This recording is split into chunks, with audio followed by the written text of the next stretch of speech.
Hello YouTube, my name is Nero, TV some more Call of Duty World War II. Welcome back, ladies and gentlemen. So it looks like the folks over at Sledgehammer Games are removing special weapon orders, which means that from now on, every time a new weapon comes out, we are going to be reliant 100% on supply drops or armory credits to actually be able to obtain those weapons. It's been a very slow process, but they have been phasing out weapon orders from the game since the Resistance event, and over the past 2 days, there hasn't even been a new special order available in the headquarters. The last order we actually had was on Tuesday, February 27th, and the challenge was to complete 100 multiplayer matches in exchange for 2 heroic weapon bribes. In my opinion, that was actually a pretty good order, but for some reason, they removed it 1 day later and have not added a new order to the game since then. Not to mention, when was the last time we actually had a weapon order available here in Call of Duty World War II? I can tell you guys, actually, it was February 24th. They brought back the Volkssturmgewehr order for 1 day only, and they were making a very big deal out of it, as if it was like some sort of an act of charity, like a limited time offer, and to jump on it while you can because it wasn't going to be around forever. That's really weird, right? Because back during Winter Siege, all of the new weapons were on a daily rotation at Major Howard. It was very simple. Every single day, a new order would appear. You go there, you grab it, you complete your 50 multiplayer matches, and you get a brand new gun.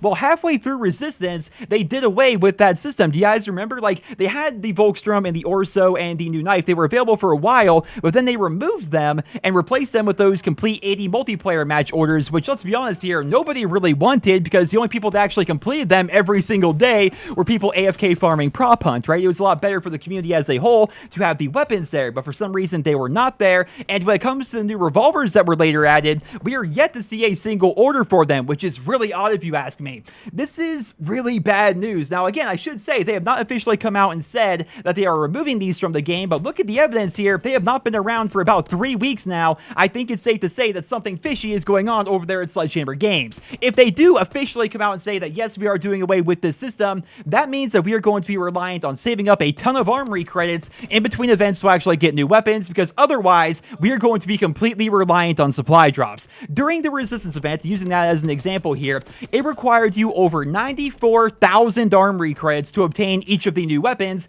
and for someone like me, that's not that big of a deal, but for the average Call of Duty player, someone that doesn't make their living playing Call of Duty, that's an absurd amount of credits, right? And that means if you end up missing that event, or if you're late to the event, or if you're somebody who like just wasn't around when the event actually happened, you are completely 100% at the mercy of supply drops to get the brand new weapons. So hypothetically, you have a friend who buys Call of Duty World War II for the first time today. Right now, he gets the game.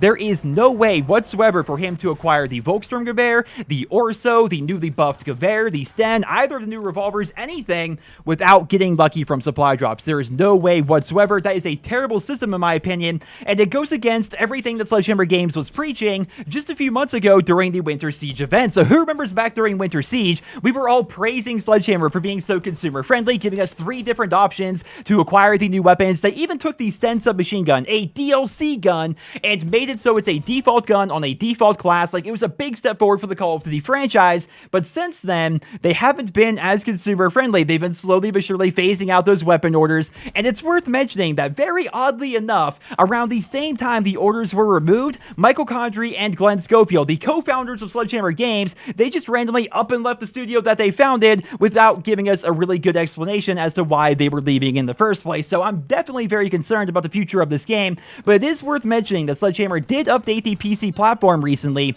and in that update, you could see 2 different order slots. Sledgehammer called this a quote-unquote UI error and quickly removed it from the game, but it could be hinting that they are actually working to revamp the order system and to make it more consumer friendly, which I really do hope that is the case, because if they brought back weapon orders and made it so we could progress on 2 of them at the same time, that would be an incredible move, but I don't think that's actually going to be happening, considering weapon orders have been gone for about 3 weeks now, and special orders themselves have been pretty much gone since the Resistance event ended. We're going to just have to wait and see how it plays out, I suppose. As I said, they have not made an official statement one way or the other, though I imagine they will say something this Friday during their weekly community update blogs. So we're going to just have to wait and see how it plays out, and I'd love to hear what you you guys think down there in the comment section below. Moving away from that for a moment, let's cover some other news and information for the Call of Duty series that maybe isn't about weapon orders and then potentially ruining Call of Duty World War II. So to start here, we have the Resistance DLC. It finally came out for the Xbox One and the PC today. It brought with it 3 multiplayer maps, a new war map, and a new zombies experience, and it's available right now if you have the Season Pass or if you want to purchase it from the store. If you would like to see my review of the DLC to see whether or not it's actually worth it, I'll have a link to the video down there in the description. Of course, I did cover the entire DLC when it first came out for the PlayStation 4. If you want to know, in short, my opinion on the DLC, I think it's actually pretty awesome. The maps are fantastic. They add some much-needed variety to the game, though I can't help but shake the feeling that those maps should have been in the game by default, but of course, that's a topic we beat to death here on my YouTube channel. If you want me to go into more detail on the maps, again, the review is down there in the description, but yeah, it's a solid piece of DLC, and I'm happy that it's finally available for everybody, regardless of platform. Also in the news, and I promise I am not being paid to say any of this, I'm just making sure you guys are aware of a sale that is going on, but Humble Bundle has partnered with Activision to put pretty much every Call of Duty PC game on sale for 1 week. This means that older games like Call of Duty 4, World at War, and Modern Warfare 2 are now $10 on their website, and newer games like, for example, the Zombies Chronicles edition of Black Ops 3 are now $45. Call of Duty games rarely go below $20 on PC, so if you've been considering giving Call of Duty on PC a try, now might be a very good time to go ahead and do so, and I say this every time they have a sale, but if you're looking to get into COD on PC, I highly recommend World at War and Black Ops 3 if you're a fan of zombies. I say this because both of those games have mod support and therefore have a thriving modding community, and because of that, there are literally tens of thousands of fan-created zombies maps out there for you to play, and all of them are free for you to download. This means you can buy World at War on the PC for $10 and get a ridiculous amount of bang for your buck, because think of how many custom zombies maps are out there for that game that are still being created. It's a pretty big deal. And of course, Black Ops 3 is a bit more intensive on your computer. It's a bit more expensive as well, but if you do get that, there's a lot more custom zombies maps on Black Ops 3 now because people are more focusing on that game as compared to World at War, but there's still a very nice back catalog of custom maps for World at War as well. So definitely give that a look if you guys are interested. And if you want to check out some custom zombies gameplay, I do have a second channel, Nero's Let's Plays, where I posted a ridiculous amount of custom zombies footage. But yeah, definitely give that a look if you guys are interested. I highly recommend World at War and Black Ops 3 if you're a fan of zombies, because to me,